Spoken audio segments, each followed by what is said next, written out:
Palabras de vida eterna, ministrando fe y esperanza en el Señor Jesucristo. Comentarios, reflexiones y exhortaciones referentes al libro de Jeremías por Francisco Arita en la iglesia en Salamanca, Guanajuato.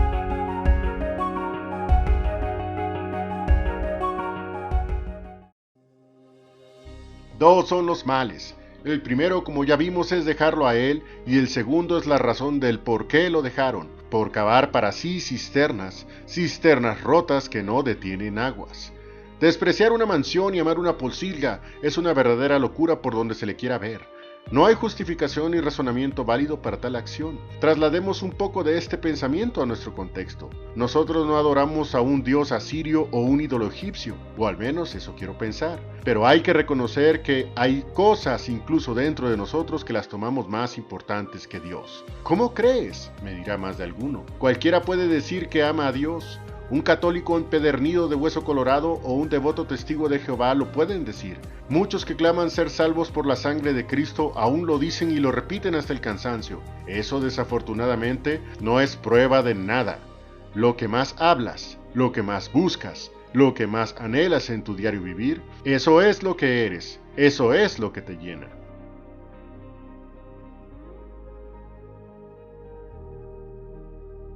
Explosivo. Porque dos males ha hecho mi pueblo. Dejáronme a mí, fuente de agua viva, para cavar para sí cisternas rotas que no detienen aguas. Jeremías capítulo 2, versículo 13.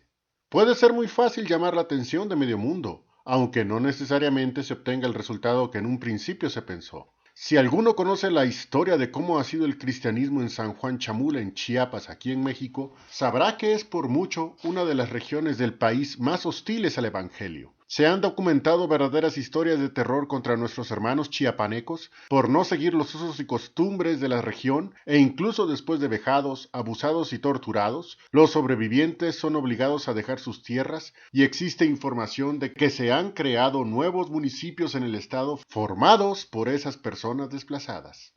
¿Y todo por qué? Por un mensaje que tú y yo hemos oído más de una vez.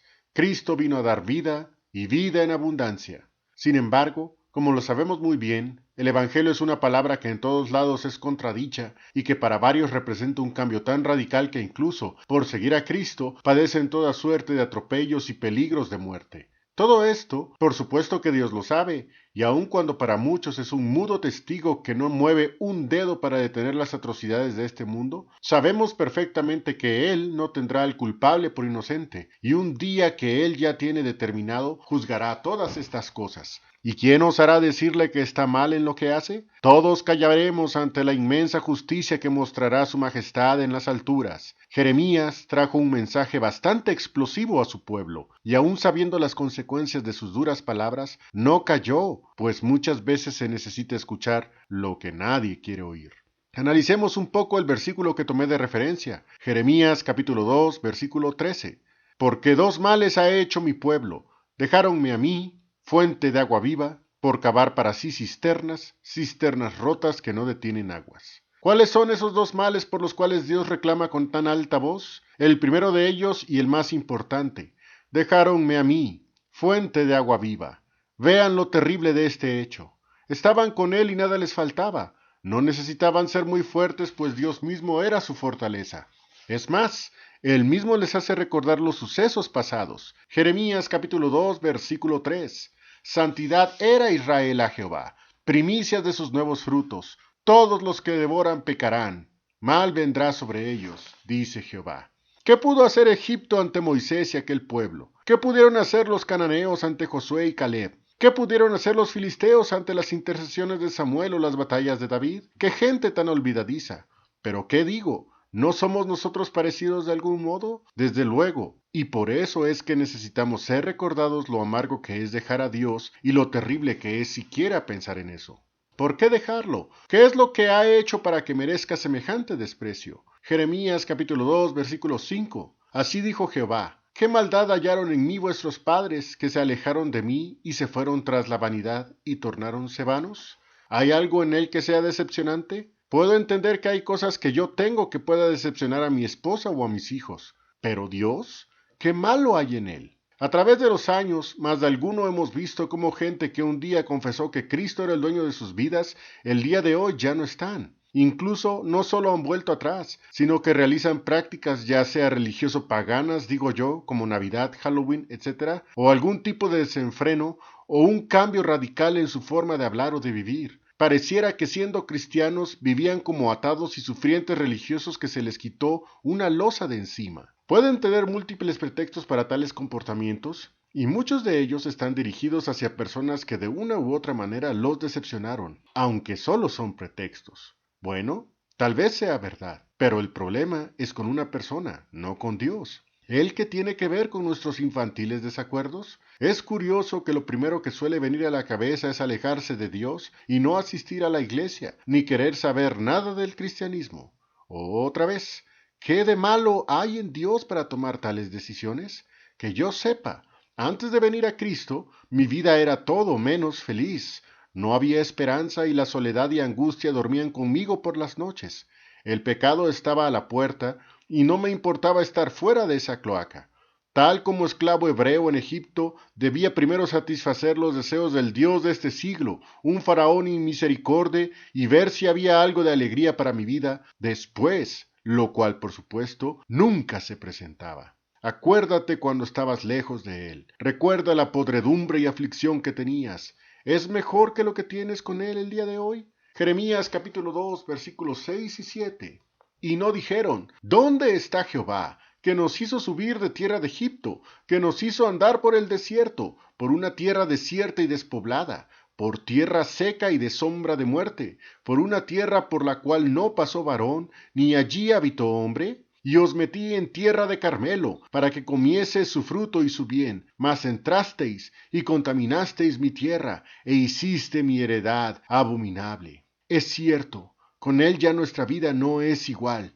Pensar en regresar a lo que era anteriormente es anhelar la pobreza y tenerla como lo mejor del mundo, siendo alguien yo ya rico. Y cuanto más que esta nueva riqueza no la obtuve con mi propio esfuerzo, sino que aquel a quien pretendo despreciar me la regaló. No tiene sentido alguno dejar al que ama mi alma, con él lo tengo todo. Israel olvidó todo eso e incluso dice la Biblia que contaminaron la tierra. Cometió un gran error, un segundo error según lo escrito en el texto que tomé de referencia. Retomemos el versículo 13. Porque dos males ha hecho mi pueblo.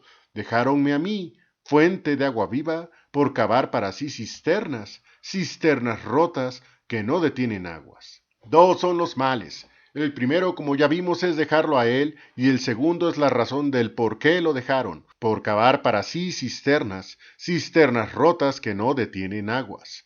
Despreciar una mansión y amar una pocilga es una verdadera locura por donde se le quiera ver.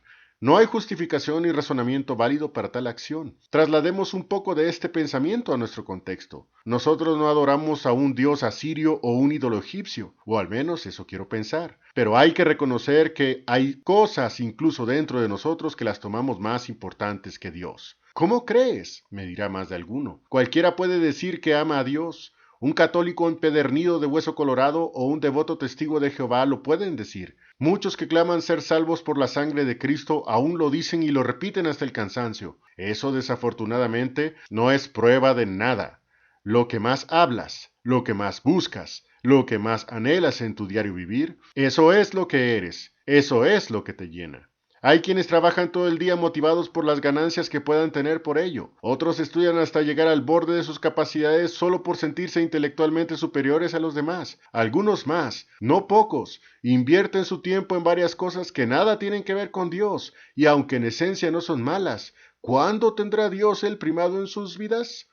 Claramente no es lo que decimos lo que nos define o no como cristianos, es lo que hacemos, y Dios sabe qué hacer para enderezar lo que se está torciendo. Jeremías capítulo 2, versículos 14 al 17.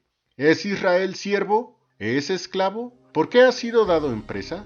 Los cachorros de los leones bramaron sobre él, dieron su voz, y pusieron su tierra en soledad. Quemadas están sus ciudades sin morador. Aún los hijos de Nof y de Tafnes le quebrantaron la mollera. ¿No te acarreó esto tu dejar a Jehová tu Dios cuando te hacía andar por camino? Vean qué profecía tan vívida, tan directa, tan ruda. Nofitabnes eran Egipto mismo. Faraón Necao los invadió por primera vez. Ojalá entendiéramos más qué significa alejarse de él. Nuestras vidas serían mejores, nuestras familias más felices y nuestra alma, tal como lo escribió Juan Agaio, estarían en prosperidad. Hay mucho más en este capítulo que quisiera comentar. Por ahora, dejo hasta aquí esta reflexión y sé muy bien que Dios nos guiará rectamente en su palabra para que jamás pensemos ni por un instante en alejarnos de Él. Que Dios les bendiga. Amén.